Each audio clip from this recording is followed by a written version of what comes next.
ورسوله أرسله بالحق بشيرا ونذيرا وداعيا إلى الله بإذنه وسراجا منيرا صلى الله على سيدنا محمد وآله الأبرار وأصحابه الأخيار وأزواجه الطيبات الطاهرات أوصيكم عباد الله وإياي أولا بتقوى الله أما بعد فأعوذ بالله من الشيطان الرجيم بسم الله الرحمن الرحيم للذين أحسنوا الحسنى وزيادة صدق الله مولانا العظيم.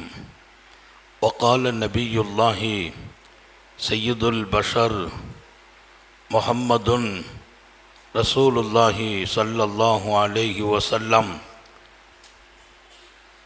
والله في عون العبد ما كان العبد في عون أخيه. எல்லாம் வல்ல அல்லாஹுவின் அன்பும் மேலான கருணையும் நமக்கெல்லாம் வந்து சேரட்டுமாக.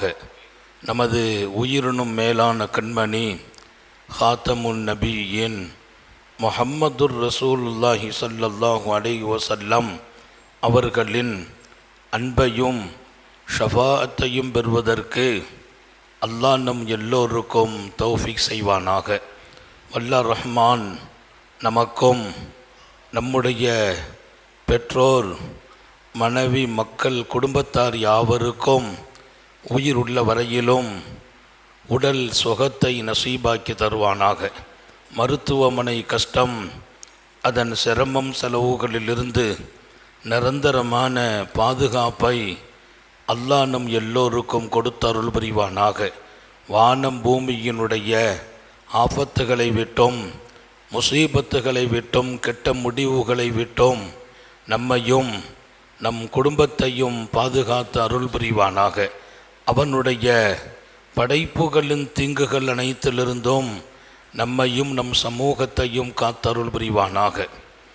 அன்பர்களே, வல்ல ரஹ்மான் வல்லல் நபி ஸல்லல்லாஹு அலைஹி வஸல்லம் அவர்களின் புனிதமான வழிகாட்டுதலில் இந்த சமூகத்தினுடைய வாழ்வின் உயர்வை தீர்மானித்தான். எப்படியெல்லாம் நம்முடைய வாழ்க்கையின் மேம்பாடு இருக்கிறது என்பதை இந்த உலகத்தில் சமூக அரங்கில் நின்று பேசினார்கள் பூமான் நபிகள் ஸல்லல்லாஹு அலைஹி வஸல்லம். நாம் செய்கிற சில காரியங்கள் நம்முடைய வெற்றிக்கு துணை வருகிறது. அந்த காரியங்களுக்கு பின்னால் சில நேரங்களில் சில தவறுகளை கூட அல்லாஹ் மன்னித்து விடுகிறான். நன்கு ஞாபகம் வைக்க வேண்டும், நாம் செய்யும் சில காரியம் அவன் வகுப்பான காரியமாக அது இருக்க வேண்டும். அவனது ஹபீபு நாயகம் ஸல்லல்லாஹு அலைஹி வஸல்லம் அவர்கள் எதை மகிழ்வார்களோ அப்படிப்பட்ட காரியங்களாக இருக்க வேண்டும். நாம் உயர்கிறோம், இன்னொரு பக்கம் நம்மில் நடக்கும் சில குறைகளும் மன்னிக்கப்படுகிறது. நம்ம குறைய மன்னிக்கிறதுக்கு நம்ம செய்யும் நன்மைகளே காரணமாகிறது. சில நேரங்களில் ஸல்லல்லாஹு அலைஹி வஸல்லம் சொல்வார்கள், மனிதன் செய்கிற தவறுகளை அடுத்தவன் செய்யும் நன்மை அழித்து விடும் என்பார்கள். என் தவறை அழிப்பதற்கு நான் மன்னிப்பு கூட கோராமல் சிறிய தவறுகள் கைகளால் நாவுகளால் பார்வைகளால் நிகழ்ந்து முடிந்த தவறுகளை அல்லாஹு ரப்புல் ஆலமீன் அழிப்பதற்கு அடுத்து சின்ன ஒரு நன்மைகளை நம்மிடத்தில் எதிர்பார்க்கிறான். நாம் செய்யும் நன்மைகள் அந்த தவறை அழிக்கும் என்றார்கள். புகாரி ஷரீஃபிலே ஹதீஸ் வரும், உத்தம நபி ஸல்லல்லாஹு அலைஹி வஸல்லம் ஒது செய்ய கற்றுக் கொடுக்கிறார்கள். கையை கழுகும் போது மாநபி ஸல்லல்லாஹு அலைஹி வஸல்லம் கைகள் செய்த தவறுகள் கைகளின் நகங்கண்ணின் வழியே அது வெளியே போய்விடுகிறது என்கிறார்கள். நான் செய்கின்ற ஒது, கை கழுகிறேன், நான் கையை கழுகும் போது கைகளால் சில தவறுகள் நடந்திருக்கும், பாவங்கள், அவைகளெல்லாம் என் விரலின் நகக்கண்களின் வழியே வெளியே போகிறது அந்த தவறுகள். முகத்தை கழுகும் போது முகங்களில் பார்வைகளில் பட்ட குற்றங்கள் அங்கே வழியும் தண்ணீரோடு பாவமும் சேர்ந்து போய் விடுகிறது என்று பூமான் நபிகள் ஸல்லல்லாஹு அலைஹி வஸல்லம் நம்முடைய ஒதுவு நாம் செய்த பாவத்தை மன்னிக்கிறது என்கிறார்கள். சின்ன பாவங்களை, சிறிய குற்றங்களை அழிப்பதற்கு அல்லாஹ் நமக்கு நலவுகளை தந்திருக்கிறான். இல்லைன்னு சொன்னால் அந்த குற்றம் சேர்ந்து சேர்ந்து சுமையாகிவிடும். நான் அடிக்கடி ஹதீஸில் ஒரு செய்தி பதிவாகும், நீ தவறு செய்கிற போது கரும்புள்ளி ஒன்று விழும் என்றார்கள் ஸல்லல்லாஹு அலைஹி வஸல்லம். தவறு அடுத்தடுத்து நடக்கும்போது அந்த புள்ளி விரிவாகி விடுகிறது. தவறை தொடர்ந்து நன்மைகள் நடக்கிற போது அந்த தவறு காணாமல் போய் விடுகிறது. அப்படியானால் நன்மையை நோக்கி நாம் பயணிக்க வேண்டும். பாவம் என்பதும் சிறிய குற்றங்கள் என்பதும் சக்திக்கு மீறிவிடும். நம்ம கண்ணை கொண்டு பாவம் செய்யக்கூடாதுன்னு நினைக்கிறோம், வார்த்தைகளால் பாவங்கள் நடக்கக்கூடாதுன்னு நினைக்கிறோம். சக்திக்கு மீறி நடக்கும். பார்வைகளால் குற்றம், கைகளால் குற்றம், வார்த்தைகளால் குற்றம். யாரை காயப்படுத்தக்கூடாதோ இந்த நாவு காயப்படுத்தி விடும், எதை பார்க்கக்கூடாதோ கண்கள் பார்த்து விடும். சக்திக்கு மீறிய குற்றம். ஹாத்தமுன் நபியின் ஸல்லல்லாஹு அலைஹி வஸல்லம் கேட்கிறார்கள், பாவங்கள் செய்தால் யா ரசூலல்லாஹ் அதற்கு பரிகாரம் வேணும். பெருமானார் அத்பிஇல் ஹசனா பிஸ் அத்பிஇல் செய்யா பில் ஹசனா, தீமை நடந்துச்சா ஒரு நன்மையை செய்திருப்பான்னு கேட்டாங்க. உடனே ஒரு சஹாபி கேட்கிறார், லா இலாஹ இல்லல்லாஹ் ஹல் மினல் ஹசனாத், ஒரு பாவம் நடந்து விட்டது. ஏன்னா குல்லு பனி ஆதம் ஹத்தா என்றார்கள். மனிதனாக பிறந்தவன் அவன் சுபாவத்திலேயே தவறு நடக்கும். அவன் உயரலாம், பாதுகாப்பான வாழ்க்கையில் இருக்கலாம். சக்திக்கு மீறி குல்லு பனி ஆதம் ஹத்தாங்கிற ஹதீஸிலே சக்திக்கு மீறி தவறு நடந்து விடும். தவறு செய்தவர்களில் நல்லவர்களாக ஆகுங்கள் என்றார்கள். செய்தது தவறு, தவறு செய்பவர்களில் நல்லவர்கள். ஓ ஹைருல் ஹத்தா, தவறு செய்தவர்களில் நல்லவர்களாக நீங்கள் மாறுங்கள். அத்தவ்வாபுன்னாங்க. அதை நினைச்சு வருந்திரு. செய்த தவறை நினைத்து வருந்தினால் நீ நல்லவன் என்றார்கள் பூமான் நபிகள். இது பெரிய தவறுகளுக்கு தௌபா கேட்டே ஆக வேண்டும், வருந்தியே ஆக வேண்டும். சிறிய தவறுகள் அல்லாஹ்வின் பேரருள் சின்ன சின்ன நன்மைகள் அளித்துவிடும். அவர் கேட்டார் அந்த சஹாபி, ஃபலா இலாஹ இல்லல்லாஹ் ஹல் மினல் ஹஸனாத்தி யா ரசூலல்லாஹ், தப்பு நடந்து போச்சு, நான் ஒரு லா இலாஹ இல்லல்லான்னு சொல்லிட்டா அந்த தவறு அழிக்கப்பட்டு விடுமா என்று கேட்டார். லா இலாஹ இல்லல்லாஹ் அது ஹசனாவில் உள்ளதா? அத்பிஇ ஸய்யிஅத பில் ஹஸன், அத்பிஇ ஸய்யிஅத் அத்பிஇல் ஸய்யிஅத பில் ஹஸனா, தீமையை நன்மை கொண்டு தொடர்ச்சிப்படுத்து என்றீர்களே. லா இலாஹ இல்லல்லாஹ், பெருமானார் சொன்ன பதில், லா இலாஹ இல்லல்லாஹ் மின் அஹ்ஸனில் ஹஸனாத், அது சராசரி நன்மை இல்லப்பா, நீ செய்யும் நன்மைகளிலெல்லாம் ஆக உயர்ந்த நன்மை. ஒரு பாவம் நடக்குது, கையால் காலால் பார்வையால், உடனே ஒரு லா இலாஹ இல்லல்லாஹ் சொல்றது நமக்கு மேட்ரு இல்லை, லேசு. சொல்றதுக்கு நசீபு கிடைக்கணும். லா இலாஹ இல்லல்லாஹ் சொல்லி விடுவாயா, அது மிகப்பெரிய நன்மை. உன் கண் செய்த பாவம் அழிந்து போகும். மனிதர்களின் பாவங்களை அழிப்பதற்கு என்றே அல்லாஹ் நமக்கிடையே சில நலவுகளன் காரியங்களை தந்து கொண்டிருக்கிறார். முஸ்லிம் ஷரீஃபினுடைய ஷரகில் விரிவுரையிலே ஒரு சம்பவத்தை எழுதுகிறார். முஸ்லிம் ஷரீஃபினுடைய விரிவுரை, புகாரி ஷரீஃபுக்கு அடுத்து முஸ்லிம் ஷரீஃப், சிஹாவு சித்தா என்ற 6 கிரந்தங்களில் அங்கீகாரமான கிதாப் அது. அல்லாமா துஃபைலு தௌசி ஹிஜ்ரத்தாகிறார் மதீனாவை நோக்கி. அவர் ஏற்கனவே உத்தம நபியை சந்தித்து கலிமாவை ஏற்று மீண்டும் யமன் சென்றவர். ஹிஜ்ரத் திரும்ப வருவார் ரசூல் ஸல்லல்லாஹு அலைஹி வஸல்லத்தை நோக்கி. அவர் நண்பரும் கூட வருகிறார். அவருடைய நண்பர் இவருடைய உத்தரவை ஏற்று, அழைப்பை ஏற்று அவரும் ஈமானோடு தொடர்பாகி நான் மாநபியை சந்திக்க வேண்டும் என்று புறப்பட்டு வந்தார். நான் வியந்து போன ஆச்சரியமான சம்பவம் இது, நிகழ்ச்சி இது. அங்கீகாரமான கிதாபு செய்த பதிவு. மதீனா வந்தபோது மதீனாவின் சீதோஷ நிலை அவருக்கு ஒத்துக்கிடலை. மதீனாவில் கொஞ்சம் நல்ல ஹீட்டாக இருக்கும், சூடாக இருக்கும். அந்த சூடு அவருக்கு பிடிக்கலை. நாளுக்கு நாள் உடல்நிலை பாதிக்கப்படுகிறார். உடல்நிலை குன்றி போகிறது. அல்லாமா துஃபைலு தௌசி ரலியல்லாஹு அன்ஹு. துஃபைலு தௌசி யாரு விளங்கிக்கிறனோ, இந்த உலகத்திற்கு அபூ ஹுரைரா கிடைத்தார் இல்லையா, அபூ ஹுரைராவுக்கே கலிமா சொல்லி கொடுத்தவர் துஃபைலு தௌசி. அபூ ஹுரைரா துஃபைலு தௌசியின் அழைப்பில் இஸ்லாத்தை ஏற்றார். அபூ ஹுரைரா இல்லாத ஹதீஸ் இல்லை என்று சொல்லும் அளவிற்கு உத்தம நபியின் லட்சோப லட்ச ஹதீசுகளை இதயம் சுமந்தவர் அபூ ஹுரைரா. மாபெரிய ஆளுமை துஃபைலு தௌசி. அரபுலகத்தின் மிகப்பெரிய கவிஞர் துஃபைலு தௌசி. வார்த்தைகள் அவருக்கு மிகப்பெரிய சக்தியாக இருந்தது. அவர் சொன்னால் இயங்கும் உலகம். அப்படி ஒரு ஆளுமை படைத்தவர். நண்பரை கூப்பிட்டு உள்ள வந்தார். மதீனா அவருக்கு ஒத்துக்கிடல, துஃபைலுக்கு ஒத்து போச்சு, அவர் நண்பருக்கு ஒத்து போகல. நாளுக்கு நாள் உடல்நிலை கொஞ்சம் குன்றி போன போது, அவர் புதுசு பாருங்க, இஸ்லாத்தினுடைய அனுபவம் எல்லாம் குறைவோ, அந்த வேதனை தாங்காம ஒரு பெரிய கத்தி எடுத்து தன் கையினுடைய நரம்பை பூரா கட் பண்ணிட்டார். கையினுடைய நரம்புலாம் எந்தெந்த முடிச்சுகளில் இரத்த ஓட்டம் இருக்குமோ அதை க்ளோஸ் பண்ணிட்டார். வெட்டின உடனே ரத்தம் பிளட்டு பூரா வெளியாகி மௌத்தா போயிட்டார். ஹிஜ்ரத் வந்தவர் சர்க்காரை ஆலம் ஸல்லல்லாஹு அலைஹி வஸல்லம் அவர்களின் சந்திப்புக்காக நீண்ட பயணம். ஒரு முஹாஜிர்களுக்கு அந்தஸ்து இருக்கிறது. ஸல்லல்லாஹு அலைஹி வஸல்லம் சொல்லுவாங்க, முஹாஜிர் பெற்ற நன்மையை யாரும் பெற முடியாது. ஹிஜ்ரத் செய்து வந்தவருக்கு கொடுக்கிற பாக்கியம் அத்தனை பெரிய பாக்கியம், அலாதியானது. கையினுடைய நரம்புகளை கட் பண்ண போது ரத்தம் வெளியாகி மௌத்தாயிட்டார். ரொம்ப கவலைப்பட்டாங்க துஃபைலு தௌசி. இந்த செய்தியை கொண்டு நபிட்ட சேர்க்கணும். ரொம்ப சங்கடம்.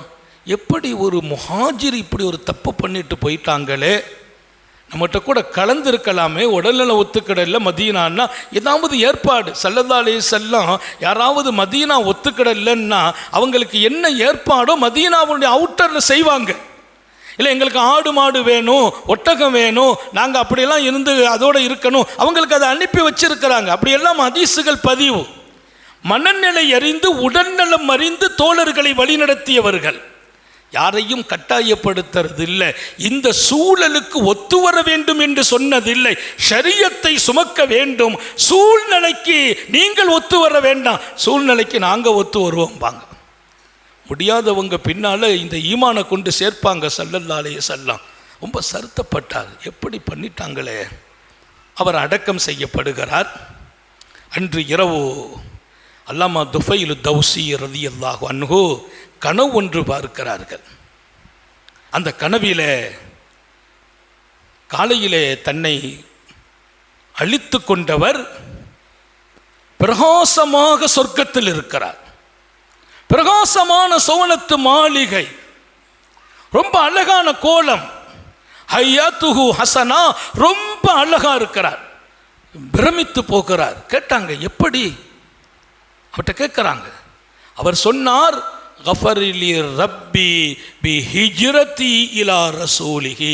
அவர் சொன்னார், உண்மைதான், நான் அவசரப்பட்டேன், தவறு செய்தேன், அல்லாஹ் என்னை மன்னித்தான். சொன்னான், நீ என் ஹபீபை நோக்கி ஹிஜ்ரத்து செய்ததால் இந்த பாவத்தை மன்னித்து விட்டேன் என்றான். தற்கொலைக்கு மன்னிப்பு இல்லை. தற்கொலை செய்தால் தொழுக வைக்கவாங்கிறதே கேள்விக்குறியாக பல பேர் விவகாரத்தில் வைத்திருக்கிறார்கள். தன்னைத்தானே அழிக்கக்கூடாது. தற்கொலை செய்தவருக்கு நரகம் என்ற எச்சரிக்கை இருக்கிறது. அல்லாஹ் கண்டிக்கிறான், ரசூல் கண்டிக்கிறார்கள். ஆனால் இது தற்கொலையா என்ற விவகாரத்திற்கு இடையே அல்லாஹ் என்னை மன்னித்தான், கஃபரலி ரப்பி பி ஹிஜ்ரதி இலா ரசூலிஹி, அவன் ஹபீபான சர்க்காரை ஆலம் ஸல்லல்லாஹு அலைஹி வஸல்லம் அவர்களை நோக்கி நான் ஹிஜ்ரத் செய்ததால் அல்லாஹ் என்னை மன்னிச்சிட்டான். ஹிஜ்ரத்துங்கிறது எத்தனை பெரிய பாக்கியமான அமல். நாட்டை விட்டு, வீட்டை விட்டு, சுகத்தை விட்டு, தேடிய செல்வங்களை விட்டு, வளர்ந்து எடுத்த என் பிள்ளைகளை விட்டு, எனக்கு கரம் பற்றிய என் மனைவி குடும்பத்தை விட்டு, பழகிய மக்களை விட்டு, நான் இந்த தீன் மாத்திரம்தான் என் இலக்கு, முஹம்மது ரசூலுல்லாஹ் தான் என் நோக்கம் என்று புறப்பட்டு வருவதல்லவா ஹிஜ்ரத். ஹிஜ்ரத்துனாலே வெறுத்தல் என்று பொருள் உண்டு, வெறுக்குதல் என்று பொருள், விடுதல் என்று பொருள்.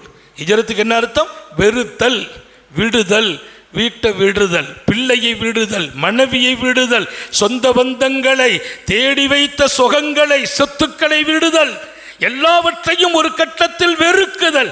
எது வேணும்? அல்லாஹ் வேணுமா, ரசூல் வேணுமா, அது வேணுமா, இது வேணுமா, மனைவியா, பிள்ளையா, சொத்தா, சுகமா, அல்லாவா, ரசூலா, வெறுத்து விடுவது. சொத்து சுகங்களை, அல்லாஹ் ரசூலை தேர்ந்தெடுப்பது. அதனால் அதுக்கு பேர் ஹிஜ்ரத். நீ என் ஹபீபை நோக்கி ஹிஜ்ரத்து செய்ததால் உன்னை மன்னிச்சிட்டேன் என்று அல்லாஹ் சொல்லிட்டான். அழகான கோலம், முகத்தை பார்த்தா தலதலன்னு ஜொலிக்குது. அவர் கையை மூடி இருக்கிறார். எந்த கையை வெட்டினாரோ அதில் ரத்தம் வெளியாகி மௌத்தானாரோ அந்த கையை மூடி வச்சிருக்கிறார். அந்த கையை மட்டும் ஓப்பன் இல்லை. நான் கேட்டேன், அது என்னான்னு கேட்டேன். இல்லை, இது நான் வெட்டின கை. சொர்க்கம் கொடுத்துட்டான் அல்லாஹ், பிரகாசமாக்கி விட்டான்.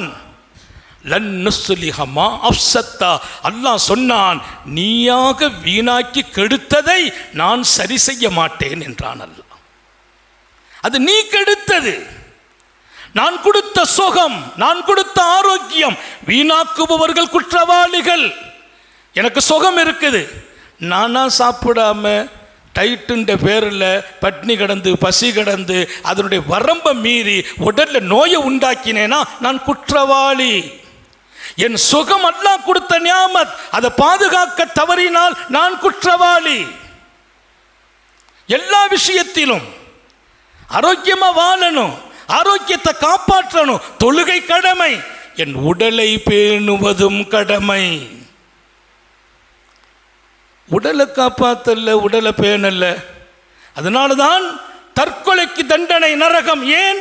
நான் கொடுத்த வாழ்க்கையை அழிக்கும் அதிகாரம் யாருக்கும் இல்லை. நான் கொடுத்த வாழ்க்கை நான் முடிக்கும் போது முடிய வேண்டும், துவக்கிய போது துவங்க வேண்டும். அழிக்கும் அனுமதி இல்லை. நீ ஒன்று அழித்துக் கொள்வதற்கு கஷ்டத்தை தாங்க முடியல, துன்பத்தை தாங்க முடியல, நீ தாங்க முடியாத துயரை நான் கொடுப்பதில்லை. நான் நீ தாங்க முடியாத துயர்களை தருவதில்லை. தாங்க முடியலைங்கிறது உன் பலகீனம்.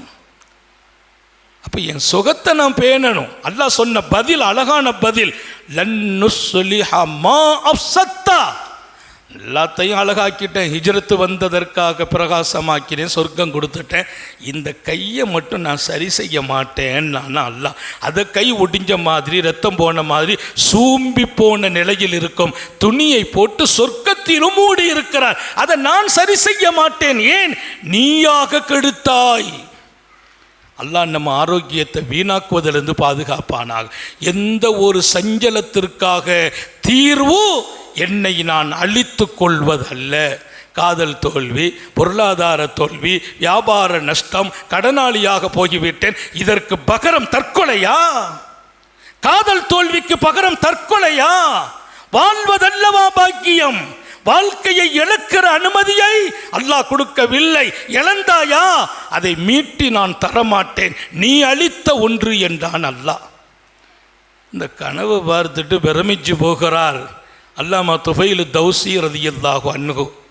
ஒரு செய்தியை தெளிவும் ஆதாரமும் அங்கீகாரமும் இல்லாமல் சொல்றது இல்லை. முஸ்லிம் ஷரீஃபினுடைய விரிவுரையில் இந்த செய்தி வியக்க வைத்தது. நேராக ஓடி வந்தாங்க துஃபைல் தௌசி உத்தம நபியின் தர்பாரில். யா ரசூலல்லாஹ், நேற்று இப்படி மௌத்தா போனாரே நம்ம நண்பர், கனவுல பார்த்தேன், ரொம்ப ஜோராக இருக்கிறார், ஜொலிக்கிறார். யா ரசூலல்லாஹ், தங்கம் போல் மிளிருகிறார். சோனபதியில் அல்லாஹ் அழகாக்கினான். காரணம் கேட்டேன். ஹிஜ்ரத்து செய்தாய் அல்லவா என் ஹபீபை நோக்கி, நபி பெருமானாரை நோக்கி நாம் செய்கிற எல்லா பயணமும் அல்லாஹ் நம்ம அந்தஸ்தை உயர்த்தி வச்சிருவான்.